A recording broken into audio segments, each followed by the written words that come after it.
విలువైన భూములు ఉన్న హత్నూర మండలం నాగారం షేర్ ఖాన్ పల్లిలో పాత చెరువు ఓ ఫామ్ హౌస్ సర్వే నంబర్ 221 2022లో భూ అక్రమదారుల కన్ను పాత చెరువుపై పడింది. ఇంకేముంది, తమ కబ్జా పర్వానికి శ్రీకారం చుట్టారు. స్థానిక రెవెన్యూ, ఇరిగేషన్ అధికారులకు భారీ ఎత్తున సొమ్ము వెదజల్లి చెరువును దాదాపు 4 ఎకరాలు మట్టితో పూడ్చి కనుమరుగయ్యేలా చేస్తున్నారు.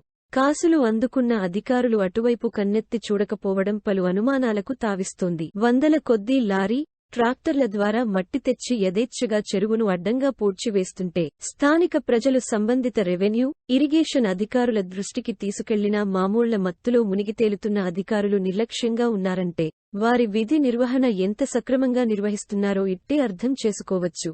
రెవెన్యూ, నీటిపారుదల అధికారుల ఉదాసీనతతో చెరువు నామరూపాల్లేకుండా చేసే ప్రయత్నంలో కబ్జాదారులు ఉన్నారు.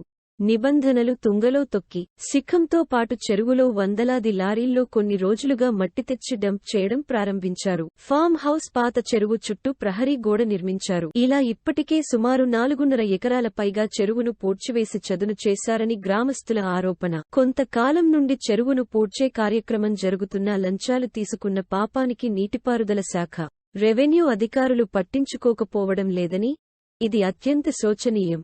కబ్జాదారులు బహటంగా చెరువును కబ్జా చేస్తున్నారని, ఈ వ్యవహారంపై స్థానిక ప్రజలు అనేకమార్లు రెవెన్యూ, ఇరిగేషన్ అధికారుల దృష్టికి తీసుకెళ్లినా చర్యలు తీసుకోకపోవడం శోచనీయం. కబ్జాదారులు మరింత బరితెగించి పనులను త్వరితగతిన పూర్తి చేస్తున్నారంటే ఆశ్చర్యంతోబాటు ఆందోళన కూడా కలిగిస్తుంది. ఇప్పటికైనా టాస్క్ ఫోర్స్, ఉన్నత అధికారులు నిర్లక్ష్యం వహించిన నీటిపారుదల శాఖ అధికారులపై, అదేవిధంగా రెవెన్యూ అధికారులపై శాఖాపరమైన చర్యలు తీసుకొని కబ్జాదారులపై క్రిమినల్ కేసును నమోదు చేయాలని స్థానిక ప్రజలు కోరుతున్నారు.